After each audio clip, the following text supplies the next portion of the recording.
on Meds. I'm so glad that you found us here. I know that if you have, you're probably feeling very overwhelmed and confused right now. You have a child with behavioral or learning problems, and you don't know what to do. You don't know where to turn. Many of the parents that find me usually fall into a few different categories. They have a child who is explosive at home or confrontational, aggressive. The teachers are complaining. Maybe there are social problems, but no formal diagnosis has been put in place yet, but you kind of something has to be done. Or maybe your child has already been diagnosed. You're being pressured by a teacher, by a principal, by a family member to try meds, but it doesn't feel right to you. Either you've read about some of the side effects, you're worried about the long-term effects, but you're not ready to go down the med route yet. Or maybe your child has already been on some medication, but it's not working as well as you wanted, or there are side effects that either you or your child can't really handle that well. If you fall into any of these categories with your child, then I assure you, you've come to the right place. I was you one day a long time ago, and I remember it very vividly, and I can help you, and I'm so glad that you're here. Before I talk about my program, I want to give you a little bit of a background about me and my son and my experience with finding the natural route to help behavioral and learning problems. So my oldest son, who is now going to be 13 years old in a few months, is really the star of the story, because if it wasn't for him, I would not know all the things that I know today, and I wouldn't be here giving over this video clip to you. When he was born, it was a long labor, it was a difficult labor, and he was a very hard and colicky child. But more than just colicky, he was somewhat unresponsive. I didn't feel like I had a connection to him. I actually remember asking my pediatrician, I was serious, I was a new mother, I asked my pediatrician, is it possible for a baby this young to be depressed? And the pediatrician laughed at me and kind of patted my shoulder and said, no, your baby's fine. He's not depressed, but that's just how unhappy he seemed. I did not realize any of this at the time. I'm sure there were food sensitivities going on. I'm sure there was some gut dysbiosis, which we'll talk a lot more about if you enroll in my classes. But he was physically uncomfortable. And I think that was what was making him such an unhappy and colicky baby. He grew from being a very difficult baby to an even more difficult toddler. He was very difficult to control. He was very hard to discipline. He reminded me a lot of the Energizer Bunny. He was always going, and I never knew, where to turn or how to get him to stop and calm down. He had a lot of sensory issues, and I remember he developed a lot of strange fixations with things like street lamps and the boxed apple juices with the straws. He loved those. He always talked about them to an odd degree. And most concerning to us was that he was constantly beating up on other kids, even at the age of 2 or 3. Most kids that age don't have great social skills, but his were really bad. And many play dates ended with both him and myself in tears. As our family started to grow and we had a few other children, we went from being a family with just a hard kid to a borderline dysfunctional family, or at least that's the way I saw it. I could not go to the bathroom alone if my son was in the same room as my other children. They just weren't safe. He was just bonkers, bouncing off the walls, jumping constantly, just jumping on anything, the couch, the beds. It was really very concerning, and I didn't know what to do. But at preschool, it seemed to be okay, so I just kind of went with it. I just had a really hard child. But as he got older and he went to kindergarten and first grade, and academically the work started to be harder, the pressure really set in, and he had a very hard time with it. And anxiety, we had never seen it before, but real anxiety started to play a role. And he would have these horrible anxiety attacks if it was raining, for some reason. If there was going to be a substitute teacher, he would have meltdowns because of the noises in the lunchroom, with the lights and the noise was just too much for him. And that's when we really started to become concerned, and we turned to a psychiatrist for help. So when my son was 7, he received a diagnosis of, at the time, it was PDD-NOS, but now that just means somewhere on the autistic spectrum. And within that was the anxiety and the sensory issues, as well as severe ADHD.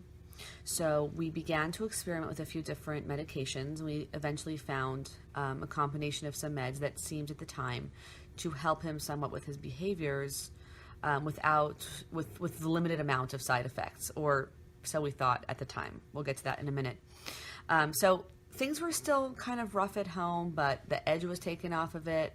And at school, the school was happier because he was more manageable there. But after a while, after the initial relief that things were somewhat better, probably a year in, the school and I, around the same time, realized that my son, because of the medications he was on for his behavior, was basically in a constant state of sedation all day and was not able to learn and retain any new information. So he got to the beginning of 3rd grade and he was still reading, well, not reading, but academically at the level of a 1st grader because he wasn't able to learn anything new. So we went to the psychiatrist and we asked him, what do we do now? And the psychiatrist said, well, we're going to put him on this medication to kind of wake him up and perk him up. And I remember asking, I don't remember at the time, but I said, I heard that medication has a side effect of this. Maybe it was sleepy or not sleepy. And he said, well, we'll give him that medication. And that's my aha moment when alarm bells kind of went off in my head. And I said, we're not talking anymore. I wasn't anti-meds. I'm still on anti-meds, but I definitely wasn't then. But I said to him, it doesn't make sense to me that we're not medicating my child anymore. We're medicating side effects of another medication. It just didn't make sense. And so I asked the psychiatrist, what else can we do? And he said, there's nothing else that's scientifically proven. And I said, well, I'm going to figure out what I can do, even if it's not scientifically proven. And so began my year of research. I combed the library. I literally read entire sections of the library. I pulled all-nighters on the internet. I spoke to anyone who had ever had any success, anyone that I could find that had ever had any success helping their children through behavioral or learning issues using natural supplements.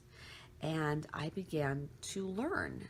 And I was introduced to this whole new world that I had never been exposed to before. That food matters.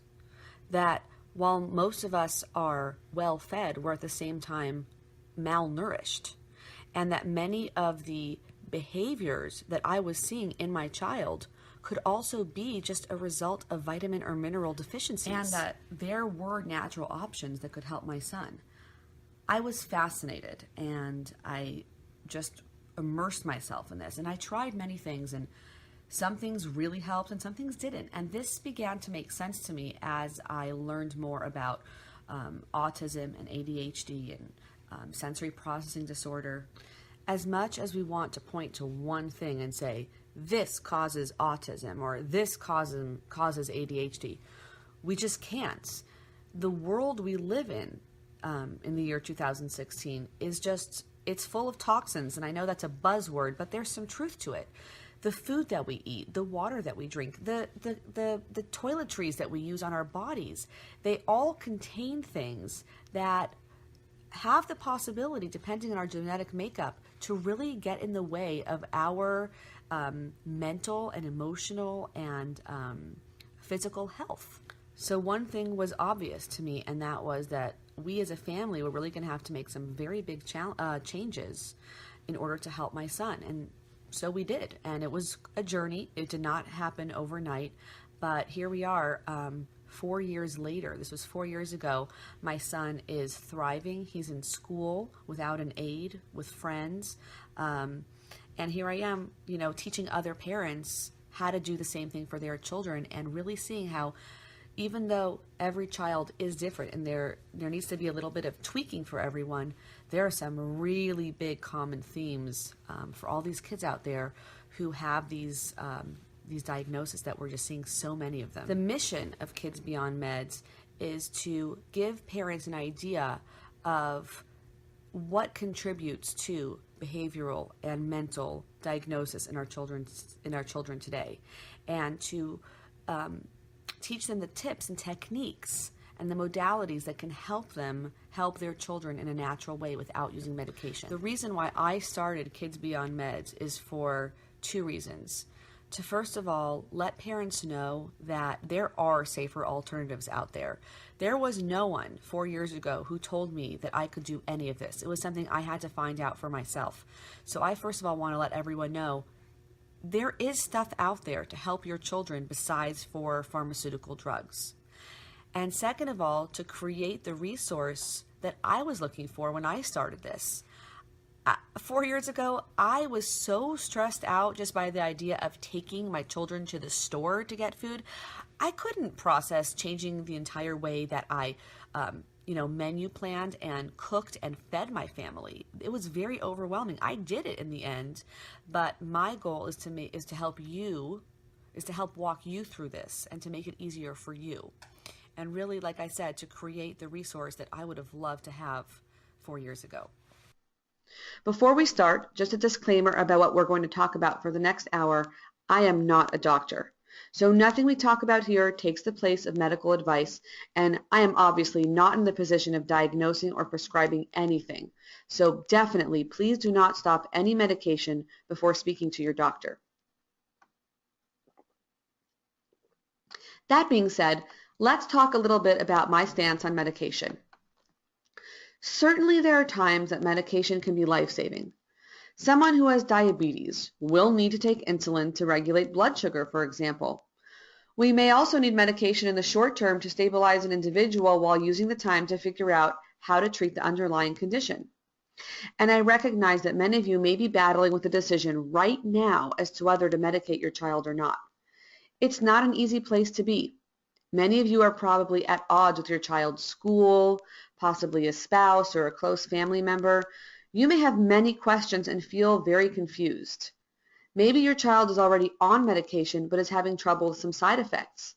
Or maybe you just feel uneasy about medicating your child. Again, I'm here to tell you today that you have other options. I'm not going to go into the risks of medicating children with the various drugs that are out there on the market. A quick Google search can give you all that information. But suffice it to say that in my opinion, pharmaceutical drugs are overprescribed and overused. American children are diagnosed with psychiatric disorders and medicated far more than any other developed country. 11% of U.S. school-aged children are diagnosed with ADHD and put on prescription drugs each year. In France, however, the number is less than 1%. The time has come for parents to know that there are safer options out there, and that really is the mission of Kids Beyond Meds. I never knew there were other things I could do to help my son when he was initially diagnosed in 2009, and I want to help spread awareness of the alternatives. So, there's a concept that I came up with which I like to call the healing pyramid. I thought of it when explaining to people how I like to approach autism and ADHD and other diagnoses like that, but I've come to the conclusion that barring emergency medicine, it's really a model that can be followed for many chronic health issues. The first and bottom step of the pyramid is food. I'm sure most of you have heard the quote, "Let food be thy medicine and medicine be thy food." Real food, clean food, is the foundation of good health in all of us, and not just for our kids who are struggling. Many mainstream doctors, unfortunately, do not learn much about nutrition in medical school, and even if they do know something about food and its link to good health, they don't necessarily see its link to mental or behavioral health, and this goes for many conventionally trained nutritionists as well. I have many theories as to why this may be, but suffice it to say that this is a huge disservice to any of us struggling with chronic health issues. How we nourish ourselves not only affects our bodies, but also directly affects our thoughts, emotions, and behavior. When we feed ourselves and our families with real, clean, whole foods, we are setting ourselves up for success. Today, our supermarkets are full of conveniently packaged foods that appeal to our taste buds but severely compromise our nutrition. Because most of these foods' natural nutrients are removed in the process, we need to get them elsewhere. But unfortunately, most of us don't. In addition, we are eating less variety of foods. Ironically, while 17,000 new products are introduced to the market each year, 2/3 of our calories come from just 4 foods: corn, soy, wheat, and rice. Nor is our food the same as it was 20 years ago. Nutrients in the soil have been depleted, so food grown in that soil has fewer nutrients. Chemicals are increasingly used in raising both plants and animals, particularly on huge industrial farms that specialize in a few products. Our standard American diet lacks nutrients and relies heavily on processed foods that include artificial colors, additives, flavorings, and chemically altered fats and sweeteners. Once again, the bottom line is that while most of us are overfed, we are at the same time undernourished. This takes a big toll on our children's developing bodies and minds. As harmful as bad food is to us, good food is beneficial. High quality protein, fresh fruits and vegetables, fermented foods that contain beneficial probiotics, bone broth full of minerals, these are foods that are very nutrient dense. So removing offending foods and adding in beneficial foods is always the first step and the cornerstone of a healing protocol. I'll be honest that once a health issue becomes large enough to impact one's quality of life, though, healing through just food may not be enough, which brings us to the second step: vitamin and mineral supplementation. Ideally, we would be getting all our vitamins and minerals from the food we eat. However, at the point that we are so lacking in certain vitamins and minerals as to have an actual deficiency in our body, which is causing a physical, a mental, or an emotional problem, many times just food can't correct that anymore, and we will need to use some kind of supplement to bring our stores back up to normal. Most times it takes approximately 90 days to completely correct a vitamin or mineral deficiency, and it's at that point that you can then keep your levels up by using food, as long as you're not eating a ton of sugar or other junk that can actually eat away again at those vitamin stores that you just built up. And we'll talk about that more in another webinar. The third step is essential oils and other forms of natural medicine: herbs, Chinese medicine, flower remedies, homeopathy, chiropractic care, and there are many others. These are still forms of medicine, but they are much gentler on the system than pharmaceutical drugs. The last step up on top of the pyramid is meds. Like I said before, there's a time and a place for pharmaceutical drugs. And for a person who started at the bottom with food and they worked their way up without getting the results they need, sometimes meds are needed. My only concern with what's going on today with our kids is that most parents start at the top of the pyramid with meds, which have the most side effects and are the hardest on the system, having never been told by the professionals advising them that it should be a last resort. Knowing all I do about the risks of medicating our young kids, I still want to say one thing. The very worst thing you could do for your kids, even worse than putting them on those meds, is doing nothing at all. Occasionally, I have parents admit to me that they either can't or don't want to implement the changes I recommend in order to help their children, but at the same time, they're still adamantly opposed to medicating their children. This is a very grave mistake. Studies show that when ADHD, and I use ADHD as an example many times, but I'm talking about really any of these diagnoses. Studies show that when they're left untreated, and please note I said untreated, not unmedicated, when those kids become adolescents, they will self-medicate. There is an increased risk for academic failure and substance abuse among this classification of teens. We as parents have a responsibility to help set our children up for success, and generally speaking, for most of our children, dietary changes, behavioral techniques, and correcting nutritional deficiencies are enough to help our kids manage their symptoms and go on to lead fully functional and productive lives. If for some reason those things cannot be implemented, or they have been without getting desired results, prescription drugs do need to be considered. Because the worst thing we can do as parents is to just stand around and watch our kids flounder. I very much hope that all of you will join me in the journey of helping our kids reach their true potential in all areas of their lives. I believe wholeheartedly that the techniques I have used to help my son, and subsequently have helped other children as well, can work for 99% of the kids out there who are struggling. But it does take some time and commitment. And if a parent isn't able to do that, then they need to get their child medical help. This course for some of you may require considering a different point of view regarding science and medicine than you currently have. I assure you that our goal here is not to malign medical professionals or to make anyone feel guilty for following the standard medical procedure on how to treat conditions such as autism, ADHD, ODD, sensory processing disorder, or the numerous other diagnoses that are being given to our children these days. For those parents who have medicated their children and are seeing the success that they wanted and not impacted much by the side effects, that's great. This course is not for you. But for those of you who are not getting the desired results, I think you will agree that the medical community has no other options for you besides for the meds. That's where I was 4 years ago. I often tell people that I came to alternative medicine out of desperation, not commitment. I really wasn't looking for any of this, but I was a stressed out, anxious, desperate mother who had a son that the medical community had in many ways failed. And I was willing to consider anything at that point. So yes, during the duration of this course, I will be talking about some things like GMO foods, leaky gut syndrome, candida, essential oils, all things that many mainstream doctors scoff at, but just know that I am here from down on the battleground to tell you that these things are huge issues for many of our children. And I'm not the only one who has seen results.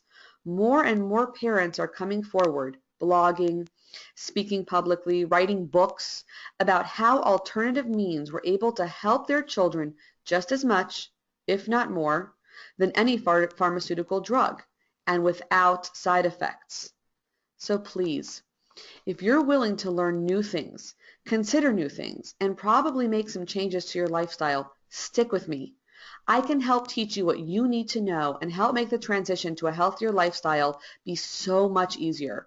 I have many tips and tricks up my sleeve from doing this for so many years now that I can help you do this as painlessly as possible.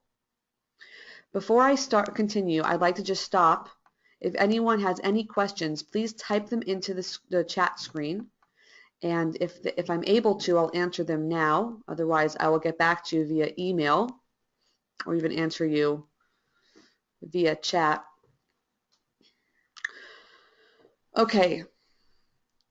Karen asks, what do I do if my child's school is telling me that I have to put my son on meds? Okay, yeah, good question. And this is a common scenario. Some schools, unfortunately, will push meds since their primary goal is getting all their students to behave.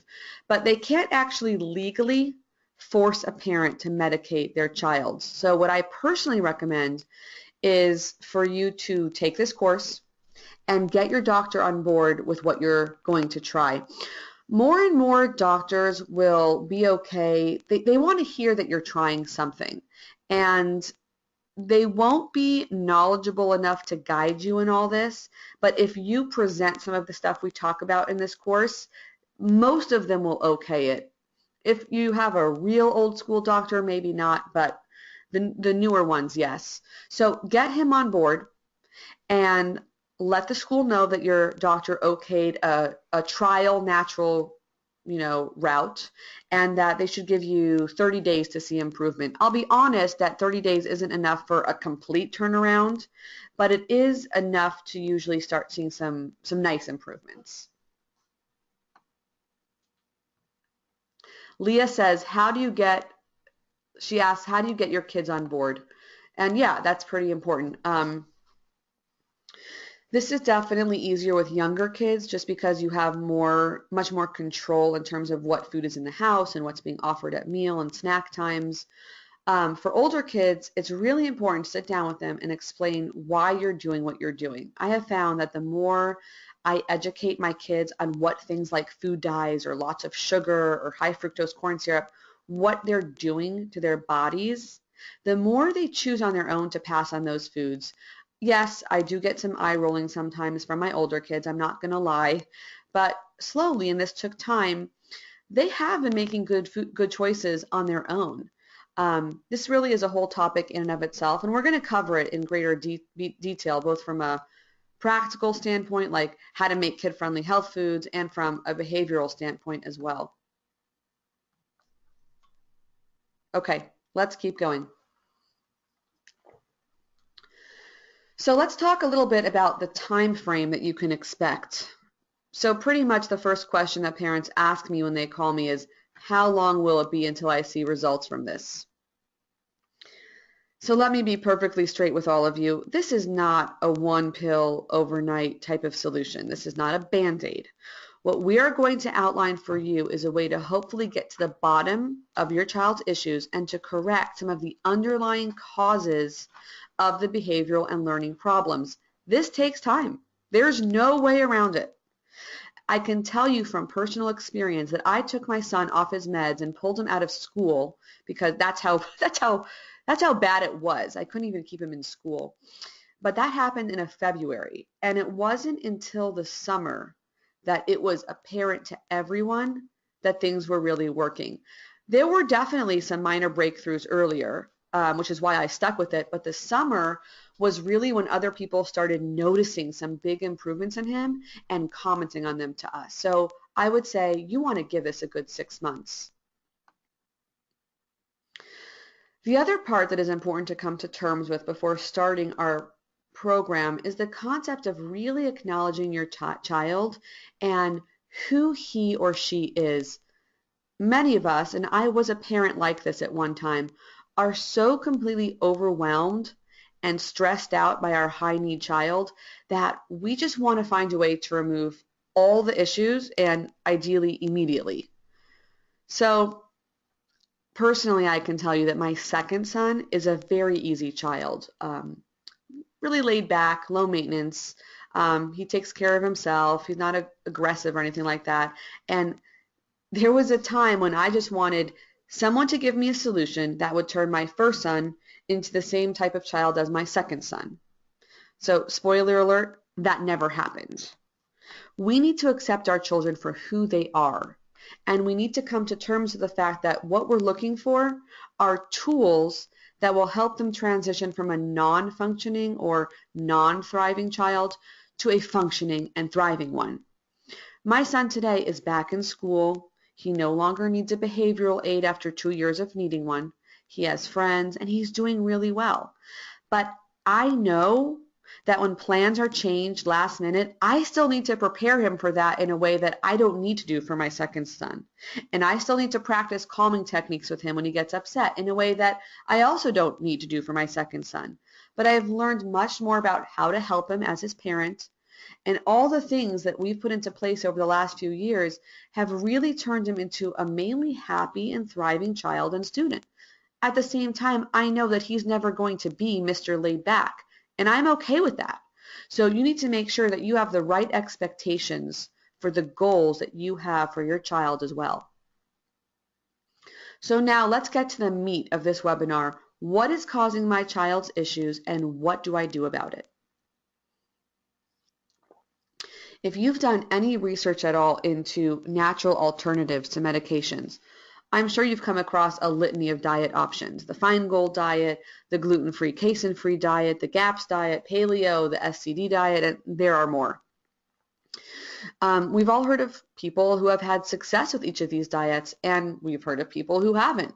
Maybe you even tried one or two of them with your child and you didn't have much success, which is probably why you're watching this webinar today. Unfortunately, what often happens after a person is guaranteed or assured success with a certain diet, but then doesn't get the expected results, is that they throw their hands up in the air, so to speak, and they give up on the idea that food is a huge component to their child's improvement. This is a big mistake because the food we nourish our children with plays a huge part in their ability to focus, cooperate, and behave. But here's some good news for you, and for many of you, hearing this will make the whole hour worth it. You don't necessarily even need to put your child on any of these diets to see success. Yes, you heard me right. You very well won't need to be gluten-free or casein-free or egg-free or nightshade-free or anything else free, and I will explain to you why. Many kids who you hear about who go through amazing transformations when put on one of the healing diets that are out there would actually be able to eat those offending foods if they didn't have something called leaky gut syndrome. But before we talk more about leaky gut syndrome, let's first talk about the gut in the first place. Over the last few years, more and more research has been done on the gut-brain connection. In many ways, our gut is our second brain, which is why many of us often experience stomach discomfort when we're scared or worried or stressed. The interesting thing is that the connection between the gut and the brain has been known for centuries. French psychiatrist Philip Pine, after working with many mentally ill patients in the early 1800s, stated that the primary seat of insanity generally is in the region of the stomach and intestines. And centuries before him, Hippocrates said, all diseases begin in the gut. It's very disappointing that today most conventional doctors seem to disregard this crucial link in solving our kids' behavioral and emotional issues. When our stomach hurts, maybe we're constipated, very gassy or bloated, it can actually make us feel irritable and stressed out. If a child's inflammation in the gut is lowered, then brain inflammation is lowered as well, and the result is a calmer and happier child whose ability to focus is greatly improved. It's so unfortunate that modern medicine focuses on getting a specific diagnosis and specialized treatment. So if someone suffers from anxiety, modern medicine focuses on making drugs for the brain. And if someone has arthritis, modern medicine focuses on making drugs for the joints. This shift in medical thought since Hippocrates' day has caused a serious problem, and in regards to our kids, not connecting the gut to problems such as anxiety, aggressiveness, impulsivity, or inability to focus is a huge disservice. A normal, healthy gut lining allows certain molecules to pass across into the bloodstream, such as vitamins, minerals, and digested foods. It also acts as a barrier to prevent entry of larger damaging molecules or foreign particles and bacteria. But when that barrier opens up more than it's supposed to, it allows for even larger particles such as partially digested food and damaging bacteria to enter the bloodstream. The immune system is not used to these particles and sees them as foreign, and you can develop food sensitivities, among other things, as a result. This is a very basic and an abbreviated explanation of leaky gut syndrome, and I may do a whole course on it at a later time, but in the meantime, you can learn more about it just from a Google search. But a word of warning, a leaky gut syndrome is not yet recognized by the medical community. I think it will be soon, but not yet. So you will come across opinions saying it's made up by alternative practitioners who are quacks. It's actually also known online as, and I quote, the disease your doctor can't diagnose. So Google search that line and see what you get. I, however, have seen firsthand how sealing up a leaky gut can solve so many behavioral and health issues, both for my son and for myself when I cleared my face from severe acne naturally. The important thing to understand is that many of the kids who are improving by removing certain foods from their diet is because they have a leaky gut. A study published in the British medical journal The Lancet showed that in at least 2/3 of all ADHD cases, food sensitivities were the cause. Please pause for a moment and think what this means.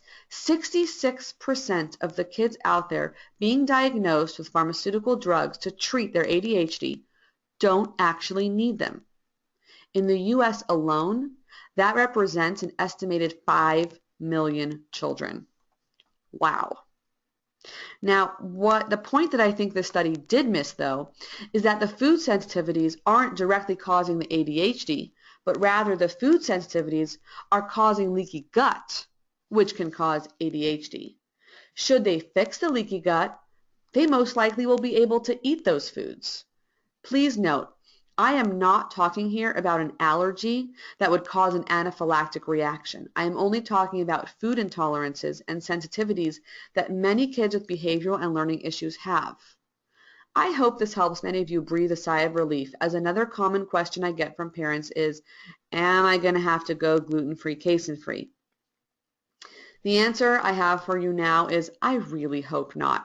You may want to for the short term while sealing up a leaky gut because those foods can aggravate the condition, but in many cases it's not even necessary, and even if it is, it's not a diet your child will need to be on for the long term. So now that you know we're not telling you to immediately switch your family over to a very restricted diet, let me share the bad news, or at least the more challenging news. The standard American diet, the one that is full of sugar, high fructose corn syrup, food dyes, food preservatives, artificial sweeteners, MSG, and all sorts of other fun stuff, contribute hugely to a leaky gut. Even foods that you may have been taught are health foods, such as soy, whole grains, canola oil, or low-fat dairy, are problematic.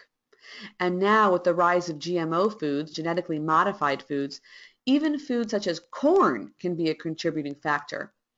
I really believe that no one should be eating the standard American diet, but least of all, our kids with growing bodies and forming brains.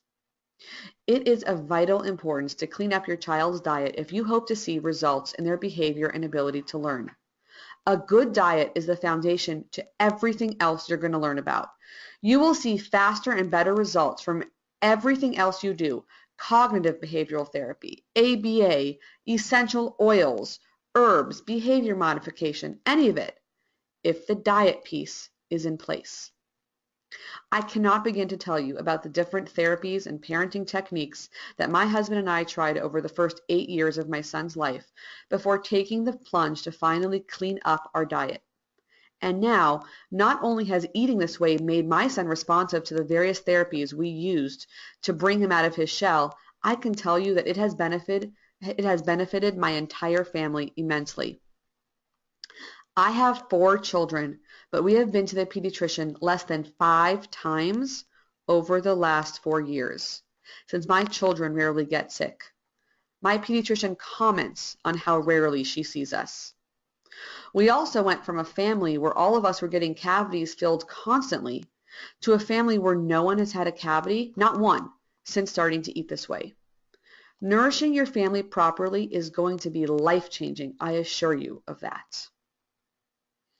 Let me stop here for more questions that are relevant to the information we just talked about.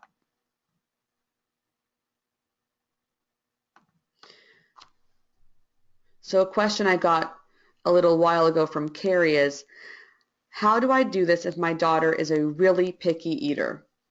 Yes. Okay. Good question. And many of our kids are really picky eaters. So I can tell you that I made this change with my children, and they still eat kid food. So pizza, mac and cheese, hamburgers, you can eat all these foods on my plan, just with some tweaks, which I'll go into detail about next week when we cover diet and nutrition. There are also some behavioral techniques that you can use to help a child who may not be so into trying new things, help them to become more open to it as time goes on. Bear in mind that extreme picky eating, though, that's not normal, and it can be a symptom of a vitamin deficiency, which we'll also talk about another week.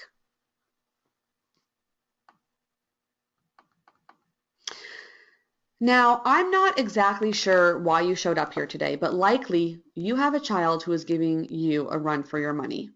And you're really, really frustrated with all the differing advice out there, and you're not sure if you should try meds or not.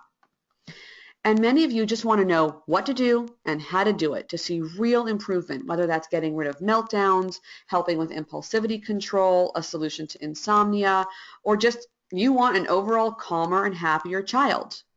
Well, like I told you earlier, I have witnessed tremendous change and improvement with my son over the last few years, and I can promise you I'm not extra special.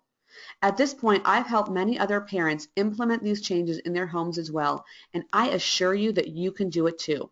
Um, I have been there. I have 4 children, some of whom have diagnosed issues, some of whom do not have their undiagnosed issues. But I've been where you've all been. Meltdowns, arguments, calls from teachers, anxiety, you name it, I have experienced it. And there are a lot of different behavioral methods out there that are designed to help parents like us, and many of them are really good programs. But the problem is that if there are nutritional deficiencies and food-related sensitivities or problems going on in your child, which most kids with behavioral problems do have, then you can take the greatest behavioral approach in the world, and it can't work because there are core issues in your kids' system. And I learned this the hard way. My husband and I have been going to various professionals and trying various programs since our kids were very little, with very limited success. It was only when our problems got so bad that my oldest son couldn't even remain in school that I had to take him off, wean him off all his meds because the side effects were really getting in the way of him functioning in this world. And I did literally years of research. I spoke with many different professionals, and through a lot of learning and trial and error, I figured out what was going on nutritionally in my children, so that they could then respond to the behavioral approaches that I had been trying the whole time. So if you're like me and you kind of have the feeling that there are either food issues, nutritional issues, deficiencies, environmental toxins, there's something going on that's keeping your child from really being the best person that he or she can be, but you just don't know where to start because it is very overwhelming out there. You will find so many options. People say vegetarian, gluten-free, casein-free, whatever it may be. It can be very overwhelming and you don't know where to start. So I'd really love it if you could come join me here at Kids Beyond Meds, where we start from the bottom up and we build a foundation of food and then vitamin and minerals. We talk about some complementary medicine things like essential oils and herbs, and really figure out how you can set your child up best to succeed and restore harmony and peace in your home. Minimize those calls from the teachers, which are so much fun to get. But I really would love for you to join me.